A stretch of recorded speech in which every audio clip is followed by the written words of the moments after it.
ಹರೇ ಕೃಷ್ಣ. ಓಂ ಭಗವದ್ಗೀತೆ ಭವದ್ವೇಷಿಣೀಂ ತ್ವಾಂ ಅನುಸಂದಧಾಮಿ. ಶ್ರೀಕೃಷ್ಣ ಪರಬ್ರಹ್ಮಣೇ ನಮಃ. ಶ್ರೀಮದ್ಭಗವದ್ಗೀತಾ ಅಧಃ ಏಕಾದಶೋऽಧ್ಯಾಯಃ. ವಿಶ್ವರೂಪಸಂದರ್ಶನಯೋಗಃ.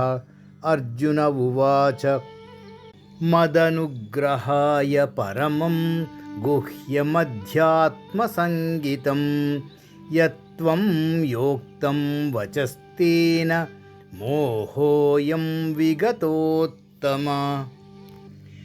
ಭವಾಪ್ಯಯೌ ಹಿ ಭೂತಾನಾಂ ಶ್ರುತೌ ವಿಸ್ತರಸೋ ಮಯಾ ತ್ವತ್ತಕಮಲಪತ್ರಾಕ್ಷ ಮಾಹಾತ್ಮ್ಯಮಪಿ ಚಾವ್ಯಯಂ.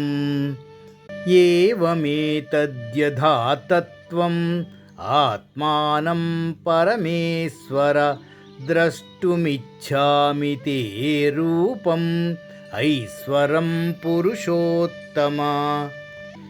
ಮನ್ಯಸೇ ಯದಿ ತಚ್ಛಕ್ಯಂ ಮಯಾ ದ್ರಷ್ಟುಮಿತಿ ಪ್ರಭೋ ಯೋಗೇಶ್ವರ ತತೋ ಮೇ ತ್ವಂ ದರ್ಶಯಾತ್ಮಾನಮವ್ಯಯಂ. ಶ್ರೀಭಗವಾನುವಾಚ ಪಶ್ಯ ಮೇ ಪಾರ್ಥರೂಪಾಣಿ ಶತಶೋಧಸಹಸ್ರಶಃ ನಾನಾವಿಧಾನಿ ದಿವ್ಯಾನಿ ನಾನಾವರ್ಣಾಕೃತೀನಿ ಚ. ಹರೇ ಕೃಷ್ಣ.